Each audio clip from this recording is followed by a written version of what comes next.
Midway Atoll, 12 July 1942. In the stifling wardroom of USS Tambor, Lieutenant Commander John W. Murphy, Jr., broke the seal on patrol orders that would redefine what American submariners believed possible. Outside, maintenance crews secured 24 Mark 14 torpedoes and topped off 11,000 nautical miles of diesel fuel, enough to circle half the Pacific. Navy planners expected patrol durations of 30 to 45 days.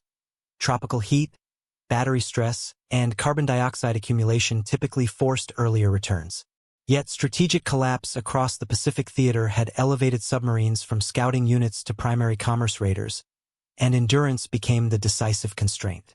Tambor would soon execute a patrol approaching 75 days, the design benchmark few boats achieved in combat conditions. Commanders in Pearl Harbor expected routine interdiction. The Japanese convoy system expected rotating threats.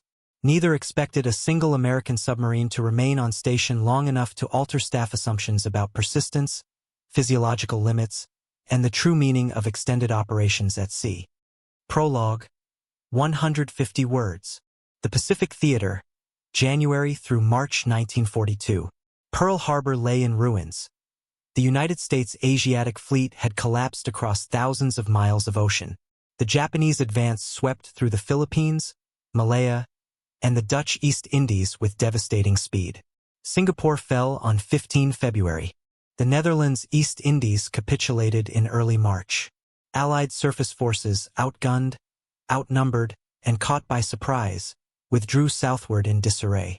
On Admiral Thomas C. Hart's desk at Fremantle, Western Australia, decoded dispatches ordered remaining submarines forward as surface strength evaporated. These boats represented the only offensive capability remaining in contested waters. The submarine force inherited a mission it had not trained for. Pre-war doctrine emphasized fleet reconnaissance and screening operations, submarines operating in coordination with battle groups. That doctrine died at Pearl Harbor. Now, submarines would conduct independent commerce raiding in waters dominated by enemy forces. The strategic shift occurred overnight. Operational adaptation would take months. Washington planners expected submarines to harass Japanese shipping in cycles of 30 to 40 days, returning to bases at Fremantle, Brisbane, and Pearl Harbor for resupply between patrols. United States endurance tables capped practical patrol lengths at approximately 45 days or 11,000 nautical miles at 10 knots for Pre-Gato fleet boats.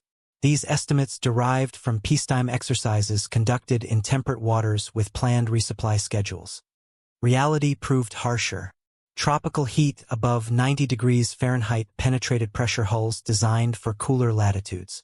Limited freshwater production from evaporator systems struggled to meet drinking, cooking, and critical battery maintenance requirements simultaneously. Battery maintenance cycles consumed crew time and freshwater reserves, while generating hydrogen gas that demanded constant ventilation.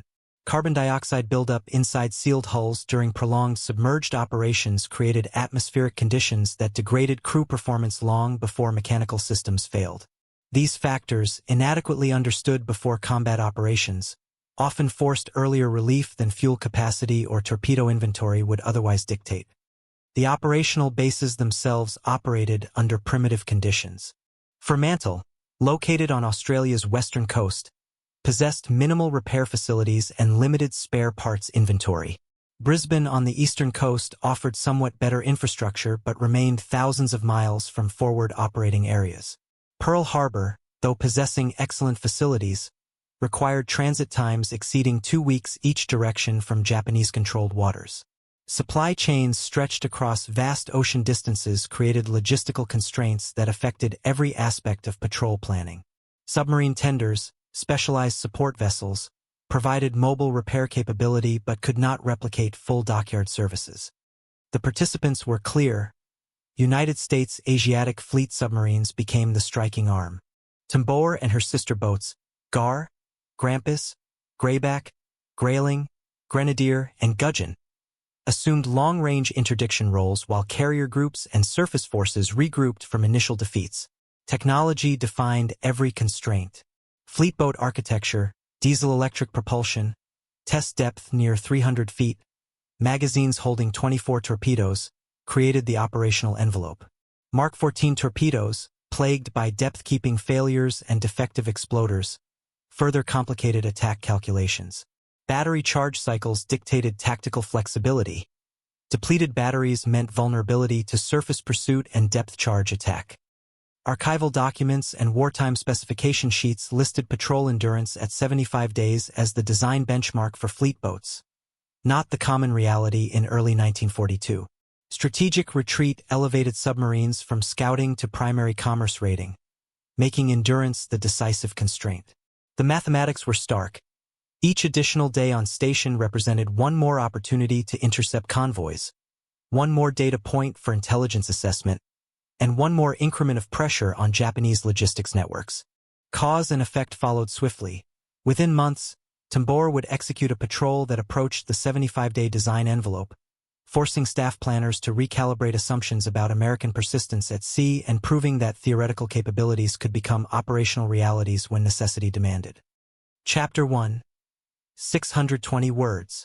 Electric Boat Company to Mare Island, 1940 through June 1942. At Pearl Harbor, Lieutenant Commander John W. Murphy, Jr., reviewed torpedo reload drills as the first Tambor-class boat completed pre-patrol checks. Crew inspections became routine. Expectations remained high. The Tambor class represented significant advancement over earlier S-class boats that had formed the pre-war submarine force. Improved range and combat efficiency over earlier boats promised better operational performance, yet habitable endurance still depended on air handling systems, water distilling capacity, and food storage. Human limits governed operations more than mechanical limits. Documented specifications told the technical story. Top speed near 21 knots surfaced. Range approximately 11,000 nautical miles at 10 knots. Test depth around 300 feet. Complement typically 60 to 70 plus crew. 4 diesel engines driving electrical generators provided propulsion power and battery charging capability. Submerged operations relied entirely on battery-powered electric motors with finite capacity determined by discharge rate and battery condition. Murphy commanded through midway operations in 1942. Later that summer, Lieutenant Commander Stephen H. Armbruster assumed command for subsequent long-range patrols. Archival class descriptions and Navy histories emphasized the design aim. Ocean-spanning patrols with 75-day endurance listed for the later Gato class, representing the practical standard United States planners sought to meet in combat. The engineering promise of the fleet boat soon collided with tropical conditions. Ventilation and blower performance, soda-lime carbon dioxide scrubbing, and electrical system reliability became operational factors rather than theoretical specifications.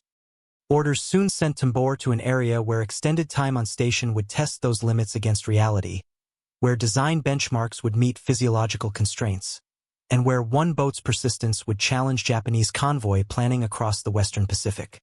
Chapter 2. 330 words. Midway Atoll, July 1942. In Tambor's wardroom, a sealed patrol envelope revealed maximum duration orders, strict radio silence, nightly ventilation schedules to manage carbon dioxide levels and battery charge cycles, and forward deployment to Western Pacific convoy routes. Staff planning allowed approximately 50 days on station. Tropical forecasts predicted temperatures exceeding 85 to 90 degrees Fahrenheit inside compartments with humidity near saturation, conditions that accelerated filter saturation and food spoilage. Logistics defined capability. 24 torpedoes in the magazine, diesel fuel sufficient to exploit 11,000 nautical mile range, and rationing plans for freshwater and cold storage.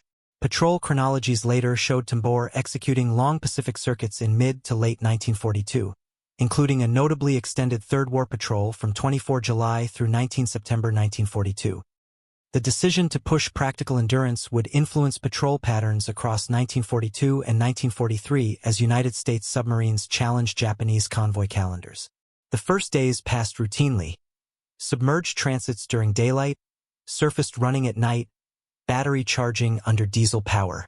Then convoy contacts appeared on sonar, and anti-submarine warfare counterattacks began raising both the physiological and mechanical costs of staying on station. Every extension of the patrol compressed margins, air quality, battery capacity, crew fatigue, against operational necessity. Chapter 3. 250 words. 12 July 1942, midway to the approaches of the Marshall Islands and Caroline Islands. Night surface running became the operational rhythm. Diesels engaged, battery indicators climbing as Tambor cleared the atoll. Doctrine prescribed a simple pattern: submerged during daylight, surfaced after dark, but enemy aerial patrols increasingly forced submerged transits even at night, raising carbon dioxide concentrations and reducing charge margins. Technology shaped every constraint. The diesel-electric plant, ventilation blowers, soda-lime carbon dioxide absorption trays, emergency oxygen candles held in reserve. Battery watering logs and temperature charts began trending high as tropical heat penetrated the pressure hull. Documented United States fleet boat specifications targeted approximately 75 days patrol endurance as a design benchmark, but habitability factors often dictated shorter returns. Each day submerged beyond the planned schedule increased air quality loads and battery stress, narrowing tactical options for attack runs and evasion. Cause and effect became measurable. Extended submerged periods meant higher carbon dioxide levels, which meant crew fatigue, which meant longer recovery times between engagements. First contacts appeared on hydrophones, distant propeller beats resolving into convoy formations. The boat committed to the patrol area despite emerging warnings from heat sensors and air handling systems. Murphy and his officers understood the trade: extend presence and pressure Japanese logistics, or preserve crew comfort and return early. They chose presence. The Western Pacific needed interdiction, and Tambor could provide it if the crew could endure. Navigation in contested waters required constant vigilance. Japanese patrol aircraft operated from island bases throughout the Marshalls and Carolines, forcing Tambor to maintain strict periscope discipline during daylight hours. Each periscope observation lasted mere seconds, just long enough to verify position, check for surface contacts, and scan for aerial threats. Extended periscope exposure invited detection. Insufficient observation risked collision or navigation error. The crew adapted to the operational tempo. Watch rotations synchronized with battery charge cycles and meal schedules. The galley prepared hot meals during surface intervals when ventilation could exhaust cooking heat. Cold sandwiches and canned goods sustained the crew during extended submerged periods. Fresh food stores depleted within the first 2 weeks. Thereafter, the menu consisted entirely of preserved provisions: canned vegetables, dehydrated potatoes, powdered eggs, and the ubiquitous canned meat that submariners universally maligned but consumed nonetheless. Medical considerations emerged early. The pharmacist's mate monitored crew health with particular attention to heat stress, dehydration, and minor injuries that could escalate in unsanitary conditions.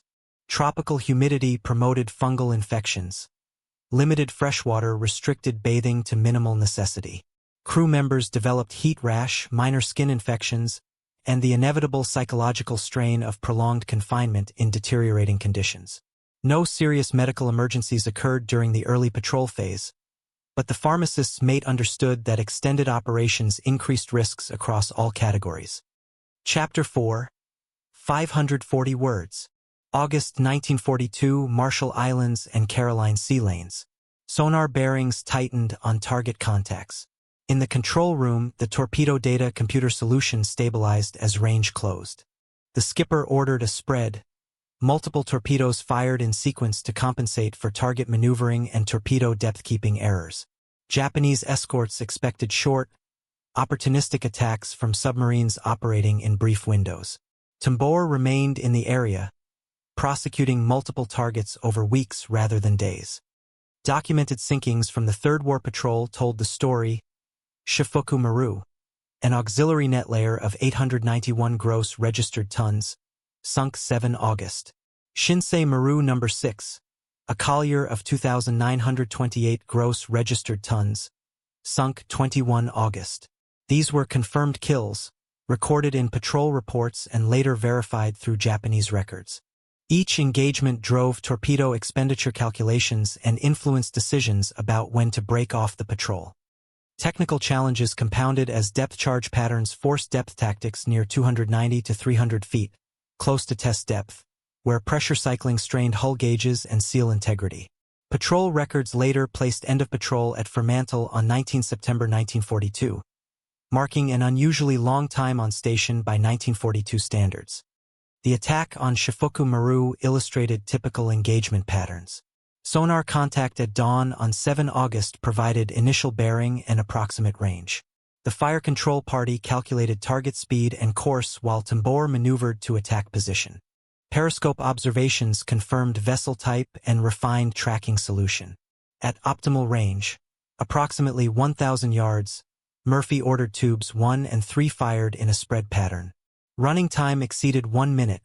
The crew counted seconds in silence broken only by depth gauge readings and trim adjustments.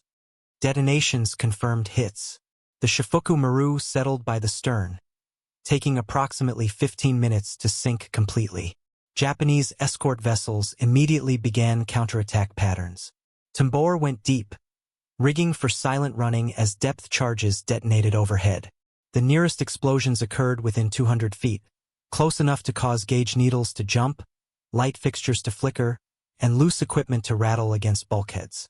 Cork insulation fragments drifted through compartments as pressure waves stressed hull integrity. Silent running procedures demanded absolute noise discipline. All non-essential machinery secured, crew movement minimized, conversations conducted in whispers. The boat drifted on residual momentum while Japanese destroyers prosecuted sonar contacts overhead. Depth charge patterns continued for 3 hours before Japanese escorts abandoned the search and returned to convoy escort duties. Tambor remained at depth for an additional 2 hours, ensuring clear separation before surfacing to ventilate and recharge batteries. The engagement against Shinsei Maru No. 6 on 21 August followed a similar pattern but extended over longer duration. Initial contact occurred near dusk, but target maneuvering and escort presence delayed the attack until after midnight. Night surface attack techniques allowed Tambor to exploit superior surface speed, maneuvering to optimal firing position while remaining invisible to Japanese visual lookouts. For torpedoes launched, 2 struck. The collier burned throughout the night, finally sinking at dawn. Japanese air patrols arrived shortly after sunrise, forcing Tambor to submerge and withdraw from the area. Sustained presence created unintended consequences in Japanese planning. Staff reports documented repeated enemy submarine activity in sectors assigned to Tambor, inadvertently overstating United States submarine numbers. One boat, remaining longer than expected, created the intelligence signature of multiple patrol rotations. With fuel reserves and torpedo expenditure carefully managed, Command elected to extend presence in threatened convoy routes rather than break off early. The operational calculus favored pressure over comfort. Torpedo inventory management became critical. 24 torpedoes provided finite offensive capacity. Each shot represented roughly 4% of total striking power. Murphy carefully weighed each engagement opportunity against remaining patrol duration and expected future contacts. Single-ship targets of marginal value were often ignored to preserve torpedoes for high-value convoy attacks. This calculus extended patrol effectiveness by ensuring sufficient weapons remained available throughout the extended deployment. Chapter 5. 630 words. August 1942, Western Pacific Tropics. Hygrometers and thermometers climbed past comfortable ranges.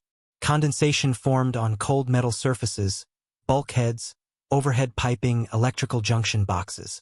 The evaporator system, designed to produce fresh water from seawater, saw its output rationed to battery maintenance needs and minimal crew consumption. Pre-war United States Navy medical guidance warned against carbon dioxide concentrations approaching 3% and oxygen levels trending below 16 to 17%. In practice, long submerged periods and filter saturation pushed environmental conditions toward those thresholds. The technology became tangible. Soda-lime canisters absorbed carbon dioxide, but required replacement as saturation reduced effectiveness. Ventilation blowers circulated air but also consumed electrical power from batteries already stressed by extended submerged operations. Limited oxygen candles provided emergency supplementation. Rising humidity accelerated corrosion on electrical contacts throughout the boat, creating maintenance challenges that compounded operational pressures. Historical overviews of submarine air quality from the Second World War detail the limits of these systems and document the improvements pursued by post-war navies after analyzing wartime experiences. For Tambor's crew in August 1942, those improvements remained years away. Crew fatigue increased. Headaches became common. The galley adapted menus to conserve water and reduce heat load from cooking. Cold meals replaced hot meals whenever possible. Atmospheric monitoring became constant preoccupation. The pharmacist's mate conducted regular checks with portable carbon dioxide analyzers, documenting readings that trended steadily upward as patrol duration extended. Oxygen content gradually declined despite supplementation efforts. Crew members experienced symptoms predictable from physiological research: persistent headaches, reduced alertness, slower reaction times, and increasing irritability. These effects compounded normal fatigue from irregular sleep schedules and high-stress combat operations. The battery compartment presented particular challenges. Lead-acid batteries generated hydrogen gas during charging cycles, a highly flammable and potentially explosive hazard requiring continuous ventilation. Battery electrolyte levels required regular monitoring and adjustment, consuming precious freshwater reserves. Temperature control in tropical conditions proved nearly impossible. High battery temperatures reduced capacity and accelerated degradation. Electricians' mates worked continuous rotations maintaining battery systems that represented both the boat's mobility and its most vulnerable system. Condensation created cascading problems throughout the boat. Water droplets collected on overhead surfaces and dripped onto equipment, bedding, and crew members attempting to sleep. Mildew spread across cloth surfaces, uniforms, bedding, curtains. The distinctive smell of mildew mixed with diesel fumes, cooking odors, unwashed bodies, and chemical air treatment compounds created an atmospheric signature that submariners recognized instantly but never fully adapted to. Ventilation during surface intervals provided temporary relief but could not fully purge accumulated odors from months of continuous occupation. Despite degrading habitability, contact reports continued showing steady attacks in the area. Evidence, as far as Japanese analysts could determine, that a single boat was staying longer than doctrine suggested. The physiological price rose daily, but the operational effect justified the cost. Tambor's extended presence disrupted convoy timing and forced Japanese escorts to maintain higher alert levels across broader areas, multiplying the boat's tactical impact beyond its physical capability. Crew adaptation occurred through informal mechanisms. Experienced submariners mentored newer crew members on techniques for managing discomfort. Specific sleeping positions that minimized contact with sweating skin, methods for air circulation using makeshift fans, locations in the boat where temperature and air quality remained marginally better. These adaptations represented accumulated institutional knowledge passed through submarine crews, unofficial doctrine that survival often depended on as much as official procedures. Chapter 6. 600 Words. August 1942. Approaches to the Philippines. The sound came first, distant detonations resolving into patterns. Japanese destroyers had gained sonar contact and were prosecuting with depth charges, underwater explosions designed to rupture submarine hulls through pressure waves. In the control room, the diving officer adjusted trim every few minutes as the boat rode out successive depth charge runs. Each detonation created pressure fluctuations that affected buoyancy. Maintaining depth and trim required constant attention to ballast tank distribution and speed control. Doctrine favored withdrawing after prolonged anti-submarine warfare pressure, disengaging, opening range, and returning when pursuit cooled. Tambor maintained station, accepting minor leaks in hull penetrations and temperature spikes in machinery spaces as the cost of remaining on patrol. Manual trim control required crew vigilance. Ballast tank management compensated for weight shifts as fuel burned and stores were consumed. Checks for battery well contamination increased as humidity elevated corrosion risks.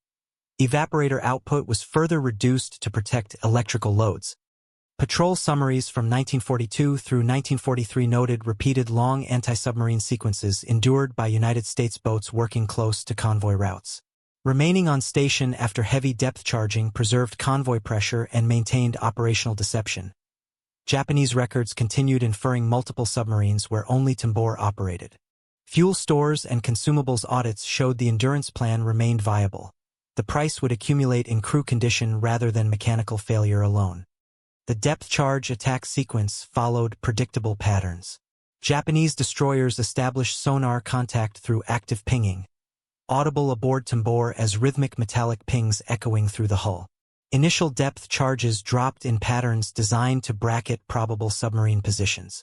Explosions at incorrect depths produced loud but less dangerous detonations.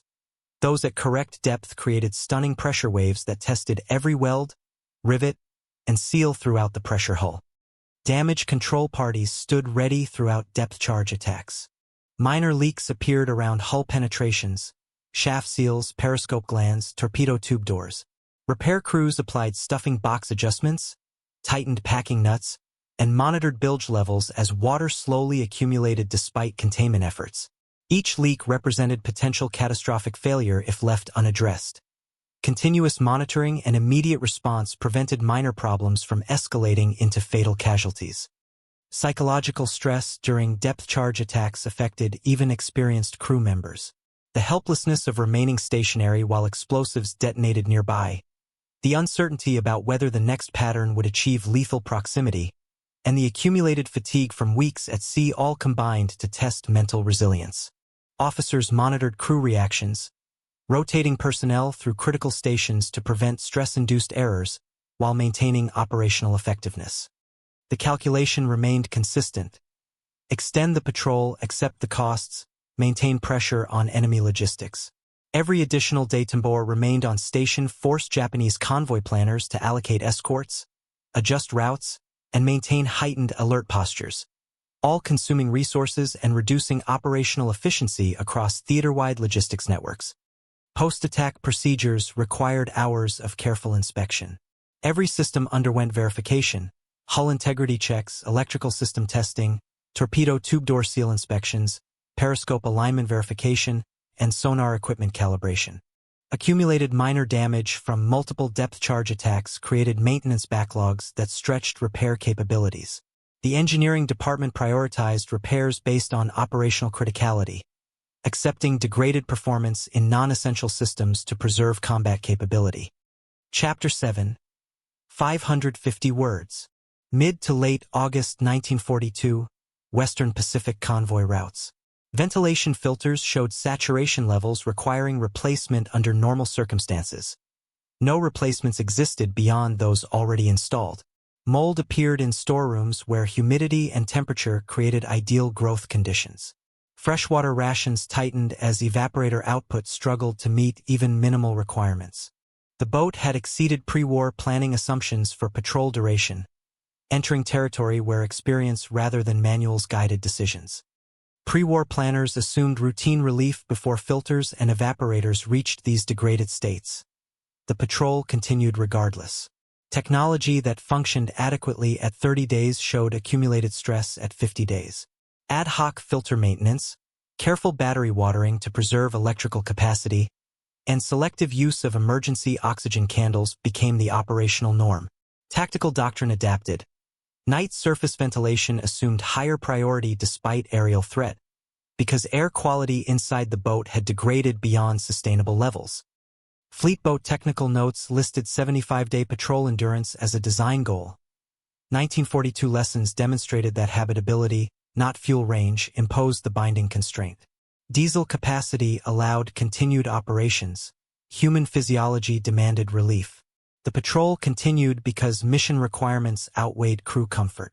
Staying on station compounded Japanese uncertainty about United States submarine strength and began disrupting convoy timing in measurable ways. Sailing schedules adjusted, escort allocations increased, route planning became more conservative. Food storage presented escalating challenges. Refrigeration systems struggled in tropical heat. Cold storage compartments maintained marginal temperatures that slowed but did not prevent spoilage. Fresh provisions had depleted weeks earlier. Canned goods showed rust around seals from condensation exposure. Questionable cans were discarded despite food supply concerns. Bread-making equipment provided some dietary variety, but flour supplies were finite and carefully rationed. The pharmacist's mate monitored crew nutrition, concerned about vitamin deficiencies and caloric intake insufficient for sustained physical labor in extreme heat. Machinery maintenance competed for limited resources. Diesel engines required regular service intervals regardless of operational tempo.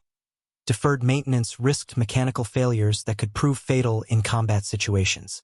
Engine room crews conducted maintenance during surface intervals, working in temperatures exceeding 120 degrees Fahrenheit in machinery spaces, where tropical external temperatures combined with engine heat to create nearly unbearable conditions.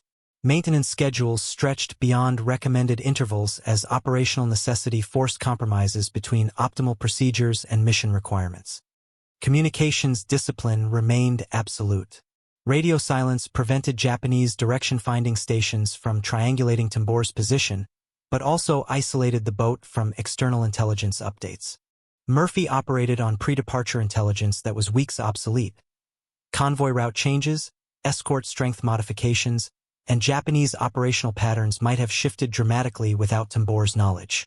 The trade-off between operational security and tactical intelligence remained tilted toward security. One intercepted transmission could bring concentrated anti-submarine forces that would end the patrol prematurely. Command weighed the trade between physiology and operations. Extend the patrol again or break off and return. They chose extension. Tambor would remain on station until either combat damage, mechanical failure, or complete depletion of critical consumables forced return.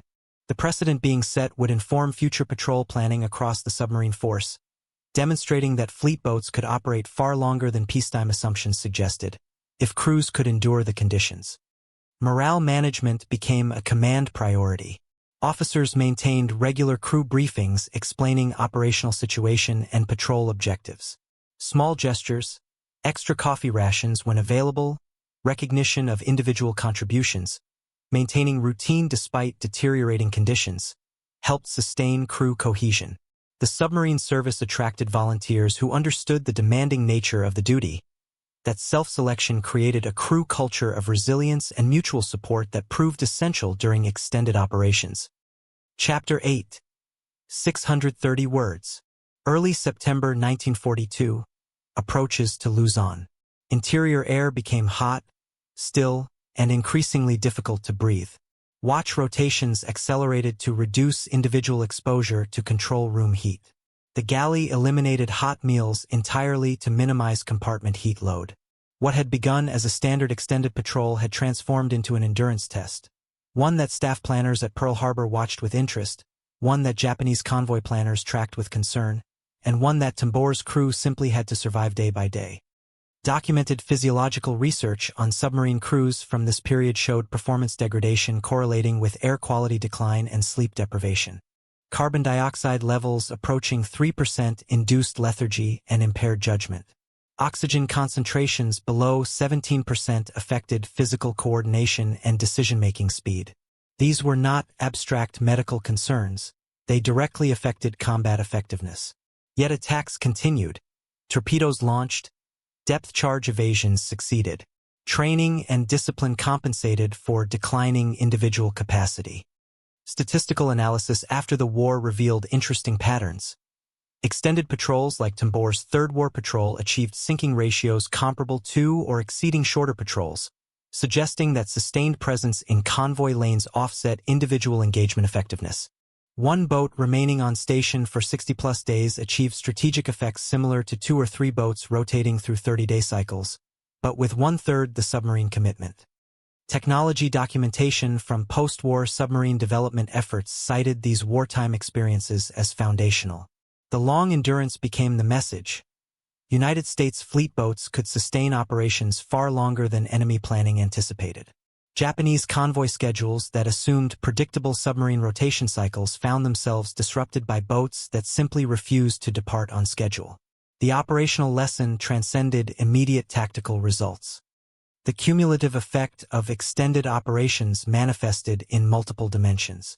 Physically, crew members lost weight despite adequate caloric intake. Tropical heat and physical labor created unsustainable metabolic demands. Psychologically, irritability increased as personal space disappeared and privacy became impossible. Sensory adaptation occurred. Crew members became desensitized to smells, sounds, and conditions that would have seemed intolerable weeks earlier. This adaptation represented both resilience and concerning habituation to dangerous environmental conditions. Navigation challenges increased as dead reckoning errors accumulated over weeks without celestial observations.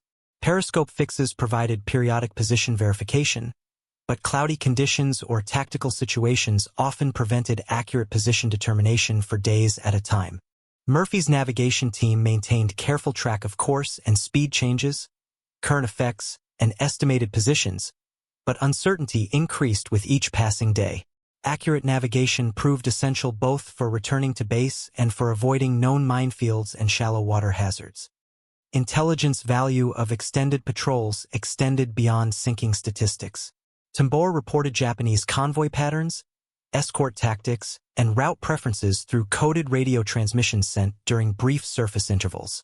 These intelligence reports contributed to theater-wide understanding of Japanese logistics networks and informed subsequent patrol planning for other submarines.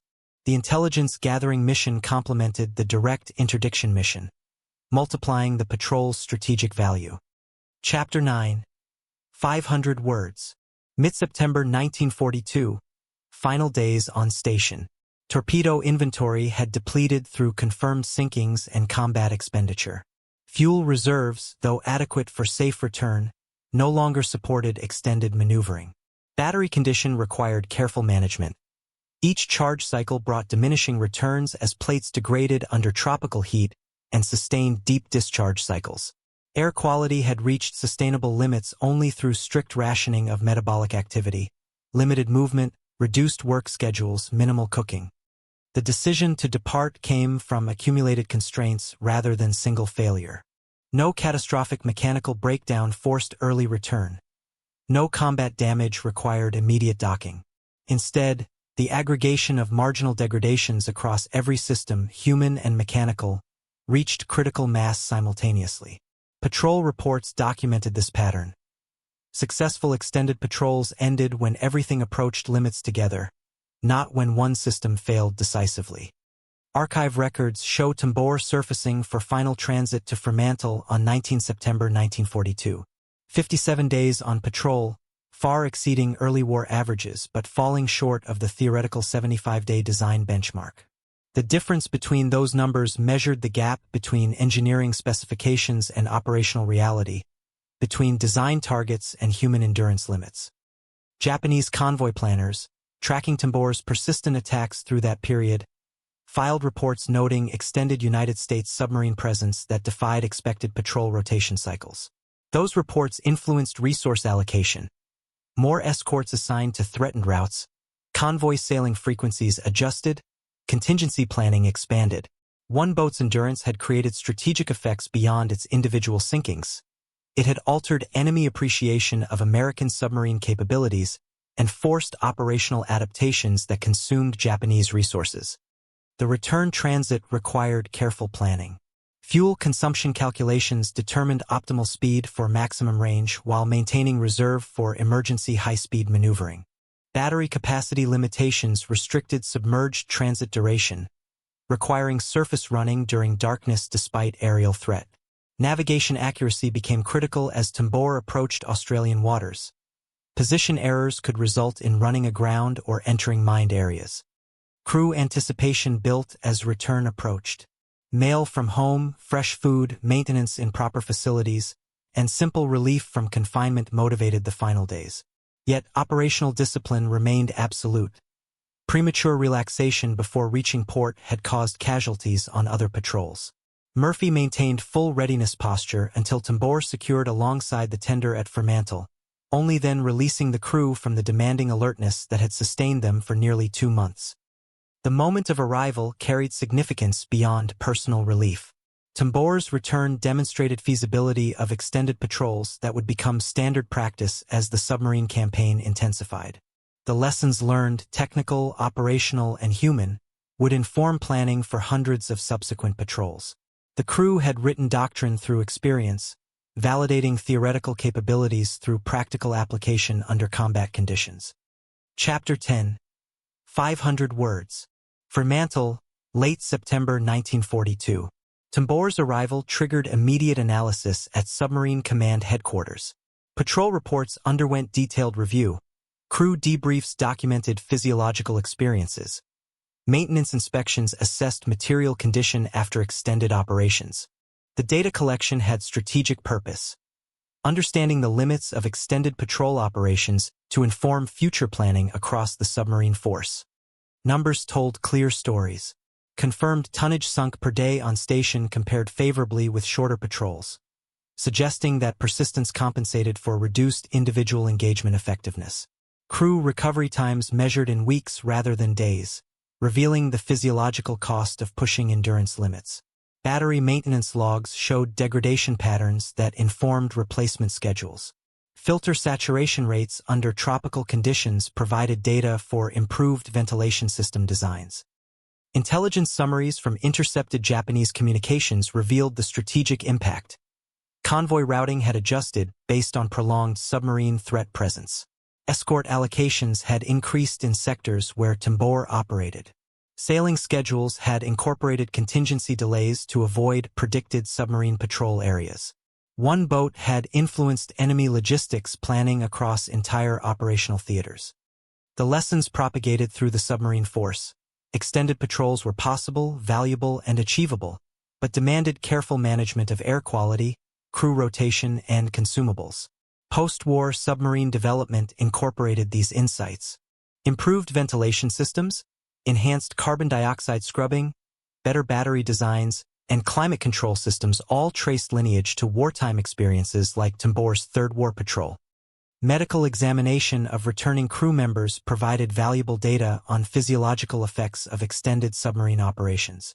Weight loss averaged 12 to 18 pounds per crew member. Vitamin deficiency symptoms appeared in multiple cases despite supplementation efforts. Heat-related skin conditions required treatment. Psychological evaluation noted stress indicators but no serious mental health casualties. The human cost was significant but sustainable. Crews could endure these conditions repeatedly if given adequate recovery time between patrols. Technical analysis of Tambor's material condition revealed patterns that informed maintenance scheduling and equipment improvement priorities. Battery degradation exceeded predictions based on charge cycle counts alone. Tropical heat accelerated degradation beyond temperate climate baselines. Ventilation system filter replacement intervals required adjustment for tropical operations. Hull valve packing materials showed accelerated wear from temperature cycling during deep-depth excursions. These findings resulted in specification changes and operational procedure modifications fleet-wide. What began as one boat's operational necessity became doctrine. United States submarines could sustain presence far longer than pre-war assumptions suggested, if crews accepted conditions that tested human limits. The gap between 30-day planning and 57-day reality represented more than calendar dates. It measured the distance between peacetime theory and wartime necessity, between comfortable operations and mission-essential persistence. Staff planners incorporated Tambor's experience into operational planning documents. Recommended patrol durations increased from 35 to 45 days as standard expectation, with provisions for extended operations up to 60 days under favorable conditions. Supply loading calculations adjusted to support longer deployments. Training programs incorporated lessons about managing extended operations. The institutional knowledge gained from one patrol propagated across the entire submarine force, improving effectiveness fleet-wide. Chapter 11. 600 words. Statistics from the Pacific Submarine Campaign reveal patterns that individual patrols illustrated. United States submarines conducted approximately 1,500 war patrols between December 1941 and August 1945. Average patrol duration increased from 35 days in 1942 to 48 days by 1944, reflecting lessons learned from extended operations like Tambor's Third War Patrol. Total confirmed tonnage sunk by United States submarines exceeded 5 million gross registered tons, roughly 30% of Japan's merchant marine and significant naval tonnage. The human cost appeared in casualty statistics. United States submarine forces suffered the highest loss rate of any American military service in the Second World War. 52 submarines were lost to enemy action, operational casualties, and accidents. 3,500 submariners died, 22% of the force. Behind these numbers stood individual boats like Tambor and individual patrols that pushed operational limits to achieve strategic effects. Tambor survived the war. She conducted 13 war patrols, earned 6 battle stars, and contributed directly to the strategic submarine campaign that isolated Japan from resource flows necessary for continued war production. Her third war patrol, 57 days from departure to return, represented one data point among thousands, yet illustrated principles that defined the entire campaign. Persistence creates strategic effects beyond immediate tactical results. Human endurance can be pushed far beyond comfortable limits when mission demands it, and technology capabilities mean little without crews willing to test them under operational conditions. Post-war submarine development benefited directly from wartime lessons. Nuclear propulsion eliminated the diesel-electric cycle that constrained battery endurance and required frequent surfacing. Improved climate control systems addressed air quality challenges that had plagued diesel boats in tropical waters. Enhanced carbon dioxide scrubbing technology provided sustainable atmosphere control for extended submerged operations. Modern submarines trace their capabilities to insights gained through patrols like Tambor's, where theory met reality, where design limits faced operational necessity, and where crews demonstrated what humans could endure when mission demanded it. The documented reality of submarine warfare in the Pacific theater combined technical challenges with human endurance tests. Torpedo failures plagued early operations. Mark 14 torpedoes exhibited depth-keeping problems, premature detonations, and contact exploder failures that reduced sinking effectiveness until mid-1943. These technical failures meant boats like Tambor often expended more torpedoes per sinking than peacetime planning assumed, further straining patrol endurance calculations. Crews compensated through persistence, remaining on station longer, prosecuting more contacts, accepting reduced per-engagement success rates because sustained presence produced cumulative effects that offset individual failures. The strategic context illuminates why extended patrols mattered. Japan's war economy depended on maritime logistics networks connecting resource-rich conquered territories to industrial centers in the home islands. Oil from the Dutch East Indies, raw materials from Southeast Asia, and food from occupied territories all required merchant shipping for transport. United States submarines represented the primary threat to these supply lines. Each sinking reduced available tonnage. Each convoy delay disrupted production schedules. Each escort diversion consumed resources needed elsewhere. Extended submarine presence multiplied these effects by maintaining continuous rather than intermittent pressure on Japanese logistics. Memory preserves these experiences through official records, crew memoirs, and archived patrol reports. Tambor's Third War Patrol represents not exceptional heroism but rather typical determination, the standard response of submarine crews facing extended operations under challenging conditions. No dramatic final battle concluded this patrol. No catastrophic mechanical failure tested survival skills. Instead, 57 days of accumulated small stresses, managed minor crises, and sustained attention to operational details achieved strategic effects through sheer persistence. The conclusion remains factual and quiet. Extended submarine patrols in the Pacific theater tested both technology and human limits.